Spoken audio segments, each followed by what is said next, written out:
नमस्कार दोस्तों, शास्त्र ज्ञान में आपका स्वागत है। मैं बहुत खुश हूँ कि आप आज हमारे साथ हैं।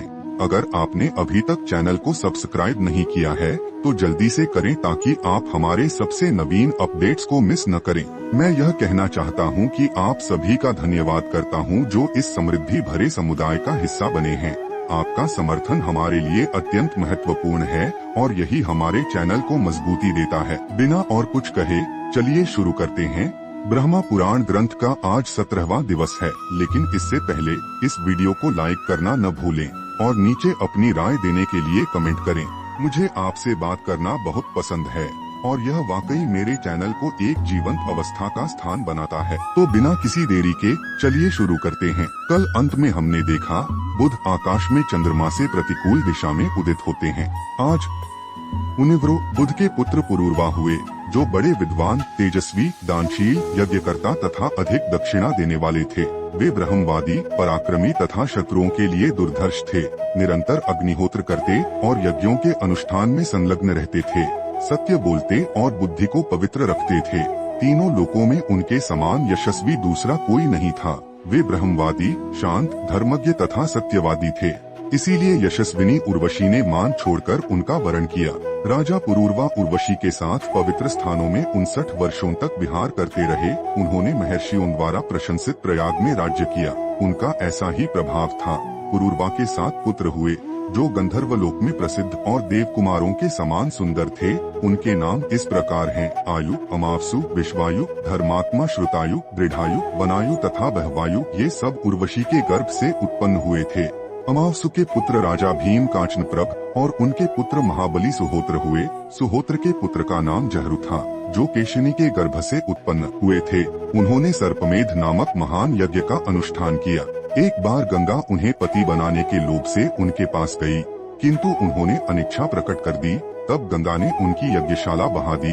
यह देख जहू ने क्रोध में भरकर कहा, गंगे, मैं तेरा जल पीकर तेरे इस प्रयत्न को अभी व्यर्थ किए देता हूँ। तू अपने इस घमंड का फल शीघ्र पाले। यूँ कहकर उन्होंने गंगा को पी लिया। यह देख महर्षियों ने बड़ी अनुनय करके गंगा को जहरू की पुत्री के रूप में प्राप्त किया।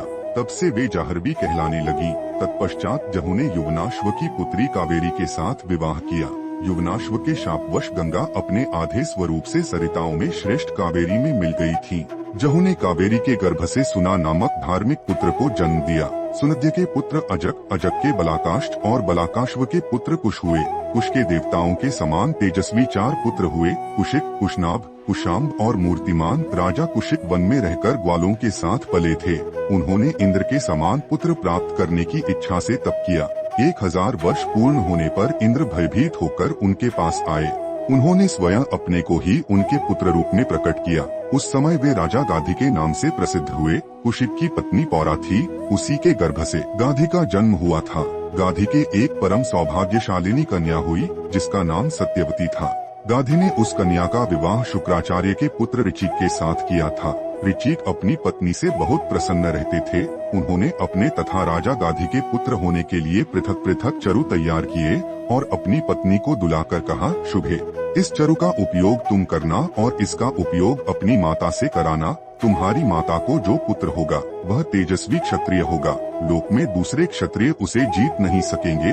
वह बड़े बड़े क्षत्रियों का संहार करने वाला होगा तथा तुम्हारे लिए जो चरु है वह तुम्हारे पुत्र को धीर, तपस्वी, शांतिप्रायण एवं श्रेष्ठ ब्राह्मण बनाएगा। अपनी पत्नी से यूँ कहकर भृगुनंदन ऋचिक घने जंगल में चले गए और वहाँ प्रतिदिन तपस्या में संलग्न रहने लगे। उस समय राजा गाधी अपनी स्त्री के साथ तीर्थ यात्रा के प्रसंग में घूमते हुए ऋचिक मुनि के आश्रम पर अपनी पुत्री से मिलने के लिए आए थे। सत्यवती ने दोनों चरु ऋषि से ले लिए थे। उसने उन्हें हाथ में लेकर अपनी माता को निवेदन किया। उसकी माता ने दैववश अपना चरु पुत्री को दे दिया और उसका चरु स्वयं ग्रहण कर लिया। उम्मीद है कि आपने आज के वीडियो का आनंद लिया होगा। अगर आपने कुछ सीखा तो वीडियो को लाइक करें और इसे अपने दोस्तों के साथ शेयर करें। अगर आपने अभी तक सब्सक्राइब नहीं किया है तो जल्दी से करें और हमारे शास्त्र ज्ञान समुदाय में शामिल हों। हम हर रोज हमारे शास्त्रों के रोचक वीडियो में कुछ न कुछ सीखते हैं और मुझे आपको इस सफल यात्रा में साथी बनाकर खुशी होगी। आपने मेरे साथ यह समय बिताया। आपका समर्थन हमारे चैनल की धड़कन है। और मैं हर एक आपके लिए बनाए गए वीडियो में यही प्राप्त करना चाहता हूँ। मिलते हैं अगले वीडियो में, तब तक के लिए जय श्री राम, जय श्री कृष्ण, हर हर महादेव, जय बजरंग बली। धन्यवाद।